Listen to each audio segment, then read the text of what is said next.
Bonsoir, il est 20h, heureux de vous retrouver au compte de cette édition d'information dont voici les titres.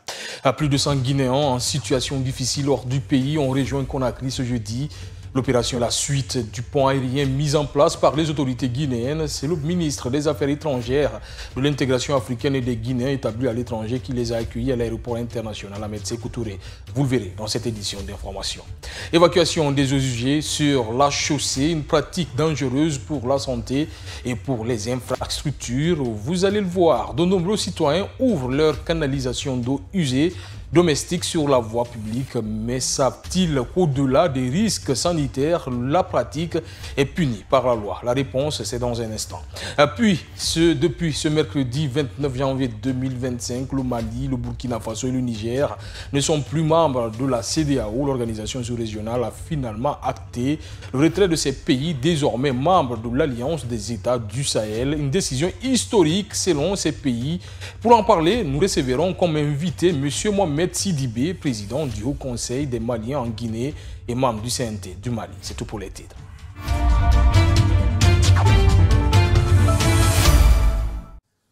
Encore une fois, bonsoir et bienvenue à la une de l'actualité. 125 Guinéens sont encore rentrés au pays cet après-midi. Ce sont des migrants retournés du Niger après des années de souffrance dans les pays du Maghreb. Parmi eux, 3 femmes à leur descente d'avion à l'aéroport international Ahmed Sékou Touré. Ils ont été accueillis par le ministre des Affaires étrangères, de l'intégration africaine et des Guinéens établis à l'étranger. Ansoubaï Lobalde.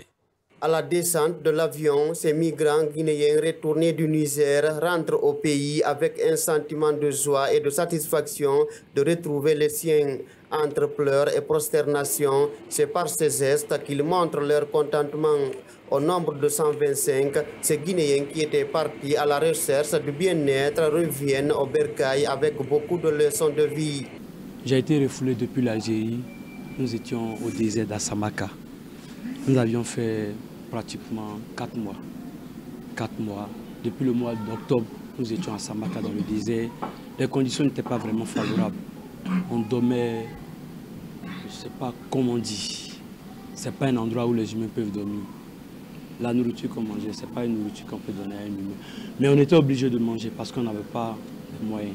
Notre assistance du côté du Niger jusqu'à arriver en République de Guinée a été vraiment un acte qui a été volontaire chez nous. Donc, dans ce cas, le remerciement, les mots me manquent pour remercier non seulement tout le gouvernement en général. Je suis vrai, nous sommes les Guinéens, nous sommes, comme le monsieur vient de dire, nous sommes au nombre de 125 au total. Il n'est plus question d'entendre le sujet de quitter la Guinée pour aller ailleurs. Ces migrants retournés ont lancé un message aux prétendants du voyage illégal. On a trop souffert du pays Maghreb, on a trop souffert. Donc je n'encourage pas notre frère, notre soeur, on n'a qu'à rester chez nous. Il y a tout chez nous. Et il y a liberté chez nous aussi. À l'aéroport international Ahmed Sékou Touré, le ministre des Affaires étrangères, de l'intégration africaine et des Guinéens établis à l'étranger, venu accueillir ses compatriotes, n'a pas voulu trop parler. Maurice Sanda Kouyaté a juste posé une question. Moi, je n'ai plus rien à dire. Vous-même, vous l'avez dit. La seule question que je vais vous poser est la suivante. Vous êtes allé voir là-bas et vous êtes chez vous. Entre là-bas et ici, qu'est-ce qui est bien? C'est la Guinée. Entre la Guinée et dehors, qu'est-ce qui est bien? 224. Alors, 224, vous avez un homme à la tête de 224 qui s'appelle Général Mamadi Doumbouya. Violence basée sur le genre. Un père de famille âgé d'une 50aine d'années accusé d'avoir abusé de sa belle-fille suivie de grossesse. L'acte s'est passé dans le district de Badé-Conti, sous-préfecture de Madinaoula, un district situé à environ 64 km du chef-lieu de la commune urbaine de Kindia. Le récit, c'est avec notre correspondant Siba Toupouvogi. Suivez. Cette fille, dont nous allons taire son nom, est âgée seulement de 16 ans. Elle est non scolarisée. Cette mineure a été enceintée par le mari de sa mère. Selon la victime, c'est après plusieurs tentations de sortir avec sa belle-fille qu'il l'a enceintée. L'action s'est passée pendant que sa femme était à Conakry. Une scène qui s'est déroulée au champ. Sous le choc, la victime raconte sa mésaventure. Ce qui s'est passé, ma maman avait voyagé pour un cas de mariage à Conakry. Elle m'avait instruit d'aller étudier le riz au champ. Je suis donc allée avec le mari à ma maman. On a travaillé jusque tard. Après, je lui ai dit, comme nous avons fini, rentrons. Il me dit, tu sais que tu as refusé mes avances. Pourquoi? Je lui ai répondu que tu es mon père. Donc, épargne-moi de ça. Il m'a tiré par mon pagne et serré fort mon cou. Je lui ai dit, attends, fais ce que tu veux. En fin de compte, il m'a violée.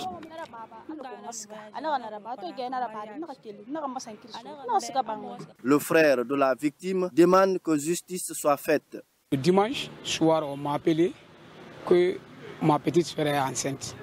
Je lui ai répondu, j'ai dit, elle est enceinte de qui? Avec son âge.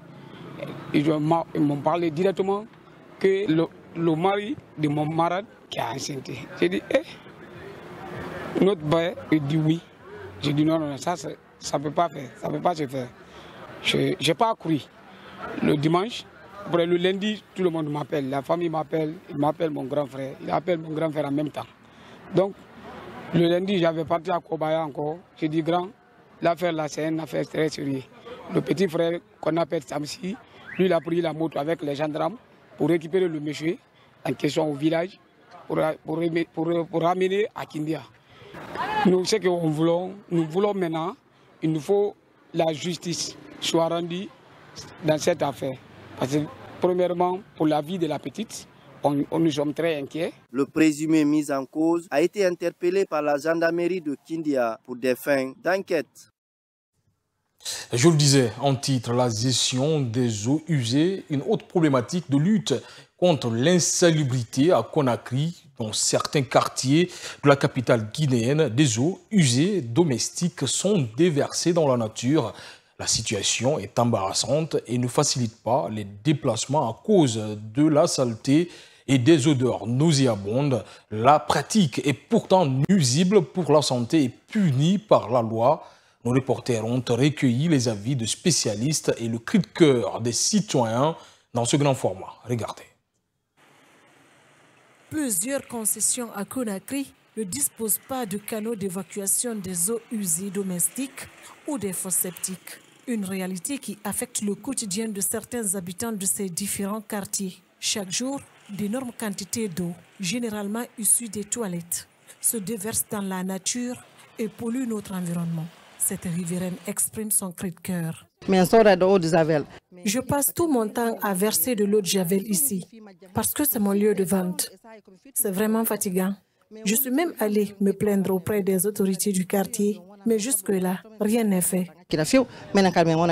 À Simon Boussia, dans la commune de Lambagny, le premier responsable du secteur dit avoir déjà fait de la sensibilisation une priorité avant d'agir conformément à la loi. Il invite les citoyens de sa zone à plus de responsabilités dans la gestion des eaux usées. Tout le monde se plaint, les gens qui vont à la mosquée, les femmes qui sont là, tout le monde, les enfants traînent dans ça tous les jours. Donc on les a beaucoup sensibilisés, mais ils n'ont pas compris. Donc là, on est obligé d'appliquer la loi. À Conakry, déverser des eaux usées dans la rue est devenu monnaie courante, car il n'est pas rare de voir des liquides noirâtres et nauséabonds couler le long de nos ruelles tous les jours. Pourtant, ce phénomène représente un véritable danger pour la santé publique et même pour l'environnement. C'est en tout cas l'alerte donnée par Dr Ben Youssouf Keïta. La première conséquence, c'est les moustiques. Parce que ces eaux usées, ces eaux sales, attirent non seulement les mouches, qui sont vecteurs de transmission de certaines maladies, mais surtout des moustiques. Parce que là, les moustiques sont les transmetteurs de paludisme. Et le paludisme, c'est la première cause de mortalité chez nous. Les vecteurs, facteurs de transmission de maladies. Il y a les mouches, il y a les moustiques, il y a les cafards qui tournent, qui rôdent et qui peuvent aussi transmettre des pathologies. Il y a des rongères qui peuvent venir aussi. Parce que sont attirés par non seulement la pourriture, non par les détritus, par le reste d'aliments et par l'odeur des eaux sales. Alors, ça c'est la première conséquence. La deuxième conséquence, c'est l'odeur que cela dégage. Il y a généralement l'odeur du gaz carbonique qui n'est pas bon pour le poumon, parce que c'est le poumon qui le rejette. Alors si vous devez l'inhaler encore, imaginez-vous que ce n'est pas bon. Il y a l'oxyde de carbone, il y a généralement de l'azote. Alors, ce n'est pas bon pour la voie respiratoire. Pour ce spécialiste des questions routières, ces eaux qui stagnent sur la route constituent un problème pour la chaussée à cause des produits chimiques. La route n'est pas faite pour que les eaux stagnent. Surtout quand cette route-là est en exploitation, donc est en dégradation progressive. Pourquoi? Parce que tout ce qui est soumis à l'usage est forcément n'est plus jeune, n'est plus neuf. Alors, les défaillances résiduelles que ces chaussées-là peuvent avoir seront aggravées effectivement par la présence de l'ennemi numéro 1 de la route qui s'appelle les eaux.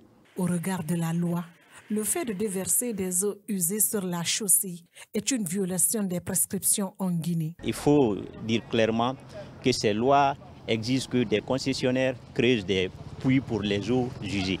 Et très clairement, il ne faut pas que le puits creusé soit à moins de 25 mètres.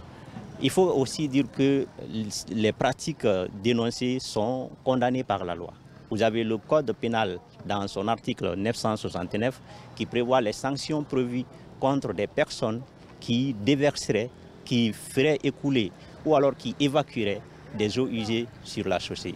Ces peines sont des peines contraventionnelles, sans oublier que les victimes, notamment s'il s'agit des voisins, ou même toute autre personne peut dénoncer ces pratiques aux autorités administratives, judiciaires ou exécutives. Les victimes directes, c'est-à-dire qui sont concernées directement par ces pratiques, peuvent porter plainte pour cesser non seulement le trouble, mais aussi réclamer des dommages et intérêts. Pourtant, l'État, à travers ses structures, mène des activités de collecte et de gestion des déchets liquides et solides. Mais jusque-là, sur le terrain, le constat révèle encore des insuffisances. Faut-il revoir les politiques et les stratégies mises en place? La question reste entière. Dans l'actualité, ce 30 janvier est la journée des maladies tropicales négligées selon l'Organisation mondiale de la santé. Plus d'1 milliard de personnes souffrent de maladies tropicales négligées, principalement les populations pauvres qui vivent dans les régions tropicales et subtropicales. Très souvent, ces maladies qui se concentrent dans une même zone géographique se superposent et les individus présentent simultanément plusieurs parasitoses ou infections. Yibabari pour plus d'explications. Suivez. Ces maladies sont à l'origine d'handicaps de longue durée, de déformités, de retard de croissance chez les enfants, de grossesse à complications et d'une baisse de la productivité économique. Les maladies tropicales négligées tuent chaque année environ 534 000 personnes dans le monde. Et plus de 70% des pays et des territoires qui signalent la présence de maladies tropicales négligées sont les pays à faible revenu ou à revenu intermédiaire. Les infections sont dues à l'insalubrité de l'eau et aux mauvaises conditions de logement et d'assainissement. Les enfants sont les plus exposés aux maladies tropicales négligées. Chaque année, les maladies tropicales négligées tuent, fragilisent ou frappent d'incapacité définitive des millions de personnes. Il s'ensuit souvent une douleur physique permanente, l'exclusion sociale et les mauvais traitements. Ces maladies pouvaient être évitées, éliminées, voire éradiquées si ces populations pouvaient accéder plus facilement aux moyens de lutte sûrs, efficaces et peu coûteux qui existent déjà. Si vous empruntez un taxi ou vous faites le marché à Conakry, vous aviez sans doute vécu la situation. C'est la rareté des petites coupures de 500 et 1000 francs guinéens dans les marchés et les taxis et même dans les boutiques. Ce manque agace vendeurs, chauffeurs et clients. Une situation qui s'intensifie dans la capitale guinéenne et complique les échanges. Parfois, cette réalité crée des tensions et rallonge le marchandage au quotidien. C'est un reportage de Khadija Kaba. Suivez. La scène est devenue monnaie courante. Un simple achat agace et handicape tout le monde. Chauffeurs, vendeurs, clients, tous se plaignent de la galère des billets de 500 et 1000 francs à Conakry. Une pénurie qui perturbe le commerce. Au marché de Matoto, Fatoumata Silla est vendeuse. Elle fustige cette situation. Nous souffrons actuellement avec cette pénurie de petites coupures, de 500 et 1000 francs. Quand je reçois un client, je suis obligé de dire qu'il n'y a pas de monnaie. Et une fois que je dis cela, le client part ailleurs. La rareté des billets ralentit notre commerce et nous perdons beaucoup de clients. Les chauffeurs de taxi sont aussi impactés. Mamadi Kondé, un taximan de la capitale, explique comment cette pénurie complique son travail. Nous les chauffeurs, nous n'avons pas de solution. S'il n'y a pas de monnaie, je ne peux pas garer ma voiture pour aller chercher ailleurs. C'est impossible. Raison pour laquelle nous disons aux passagers, il faut avoir de la monnaie avant d'emprunter notre taxi. Des fois, nous réduisons le tronçon à cause de la monnaie et ça complique notre activité. À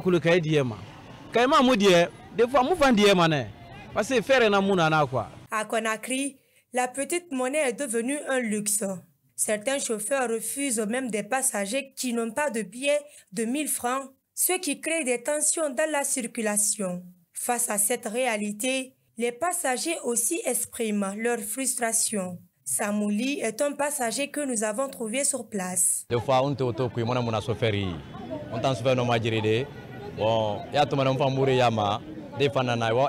fois dans un taxi, les chauffeurs disent qu'ils n'ont pas de monnaie et parfois ça crée des disputes. Et certaines personnes refusent de laisser leur monnaie aux chauffeurs. L'État doit régler ce problème.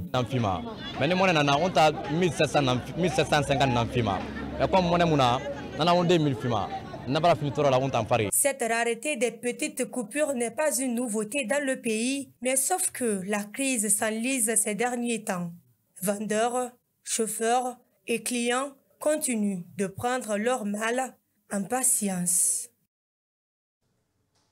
Place maintenant à l'invité du journal et nous recevons M. Mohamed Sidibé, président du Haut Conseil des Maliens en Guinée et membre du CNT du Mali. Bonsoir M. Sidibé. Oui, bonsoir.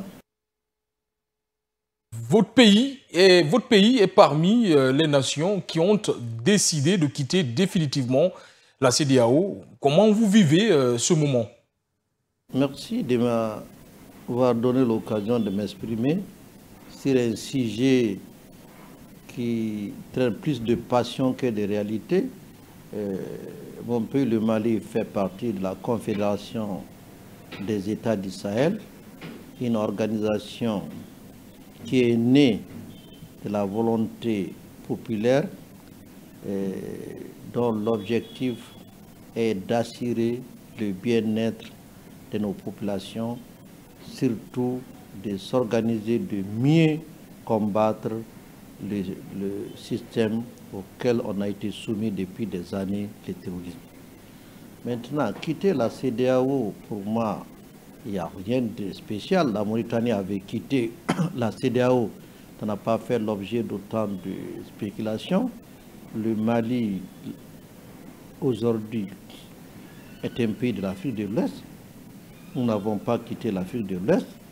Nous avons des liens historiques avec les pays membres de la CEDEAO et c'est une réalité auquel tout le monde doit s'adapter. Cette réalité, c'est quoi? En fait, c'est la cohabitation pacifique entre l'AES et la CEDEAO. Chaque organisation suivra son objectif, mais pour le moment, les gens doivent savoir que le Mali, le Burkina et le Niger appartiennent à une organisation qu'il faut admettre qui s'appelle désormais la Confédération de l'AES. Alors, dites-nous, la population malienne partage-t-elle cette décision et quelle annonce au Mali au lendemain de cette annonce décisive? J'ai commencé pour vous dire que c'est une adhésion populaire exécutée par des chefs d'État qui sont en phase avec les populations. Les Maliens dont vous parlez n'ont pas oublié les sanctions décrétées par la CEDEAO au moment où le peuple malien pensait que la CEDEAO allait les aider. Lorsque vous attendez quelqu'un, une aide, une solidarité agissante, et à la place de cette solidarité ou de cette aide, c'est vous axifiez, vous pensez que cela n'a pas été retenu, c'est ce qui a fait que les Maliens sont unanimes, et comme aussi le cas des autres pays. Rappelez-vous que lorsque le Niger a une situation, au lieu que la CEDEAO s'organise pour aider le Niger à lutter contre le terrorisme qui faisait des ravages, ils sont plutôt organisés pour attaquer le peuple nigérien. Je crois que ces décisions-là ont fait tache d'huile dans la mémoire et dans le cœur de tous les peuples de ces pays-là. Et ils ne pourront jamais oublier. C'est pourquoi ils soutiennent de façon massive la décision de quitter la CEDEAO. C'est le lieu aussi de remercier, parce que chaque fois qu'on parle de sanctions illégitimes, illégales et inhumaines, il faut se rappeler du bienfait du gouvernement et du peuple guinéen qui a décidé de ne pas appliquer ces sanctions et qui a ouvert ses portes à la République du Mali. Mais avec cette volonté des autorités de votre pays, M. Sidibé, parce qu'il faut qu'on en parle, ne craignez-vous pas des conséquences néfastes?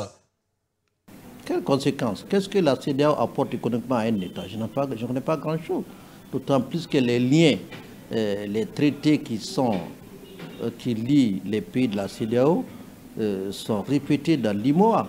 Les pays qui ne sont pas de l'IMOA aussi ont des accords bilatéraux.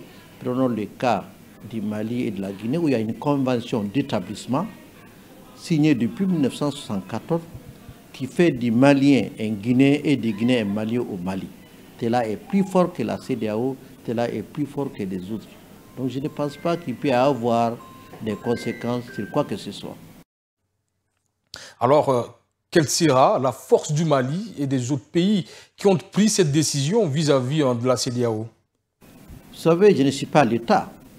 Moi, je suis un citoyen qui gère une communauté et qui gère l'essentiel de nos rapports avec la population guinéenne. Pour cela, peut-être la question mérite d'être déposée aux décideurs, parce que moi, je ne suis pas un décideur, je suis un citoyen qui approuve vraiment la décision de mon pays, vraiment de quitter la CEDEAO. À vous entendre, ce retrait était une nécessité, mais pourrait-il demeurer après la transition au Mali? Mais pourquoi seulement après? Vous savez, il ne s'agit pas de décider à la place des autres.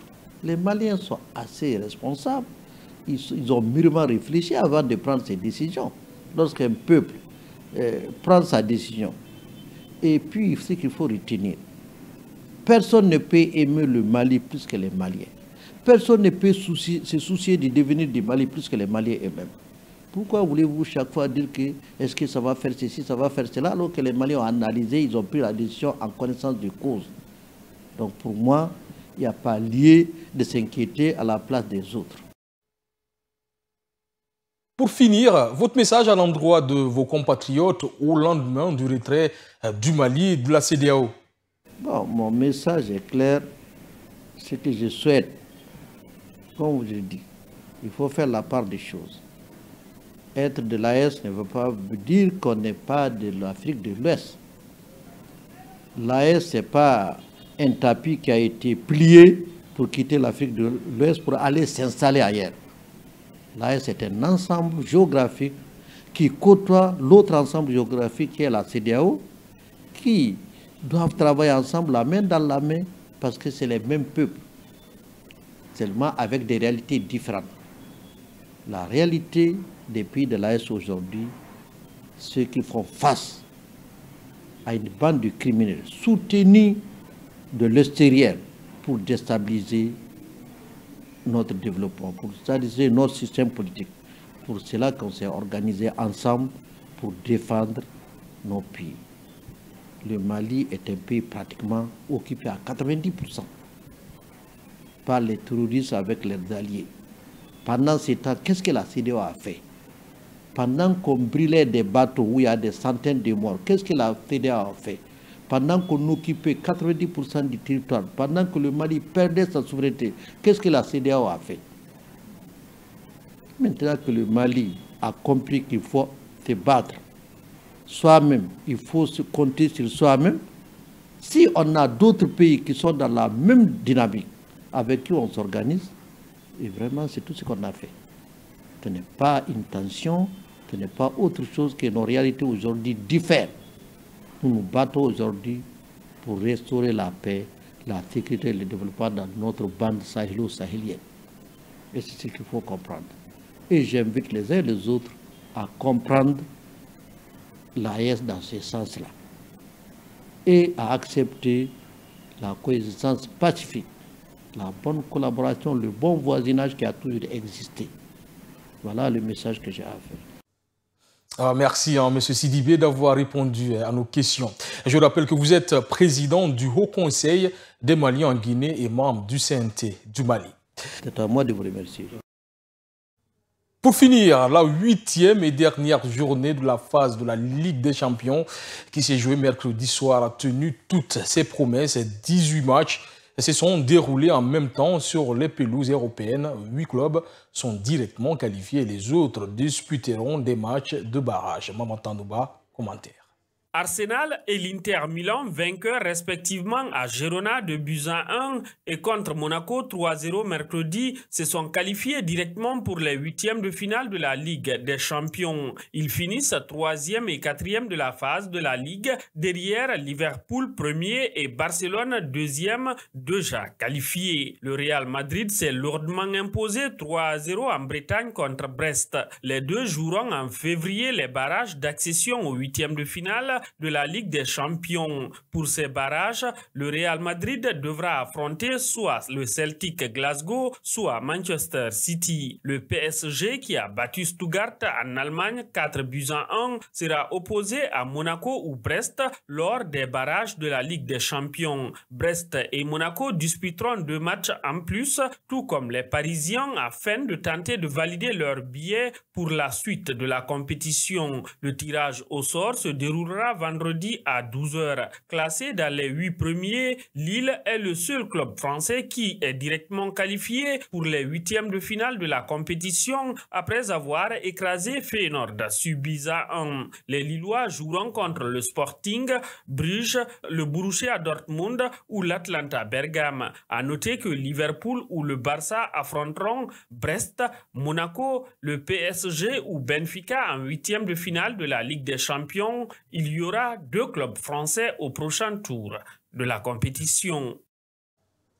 Ainsi prend fin cette édition d'information. Merci à tous de l'avoir suivi. L'information continue sur notre site web, le www.siaminfo.com ou sur les réseaux sociaux Kavi Média. Bonsoir.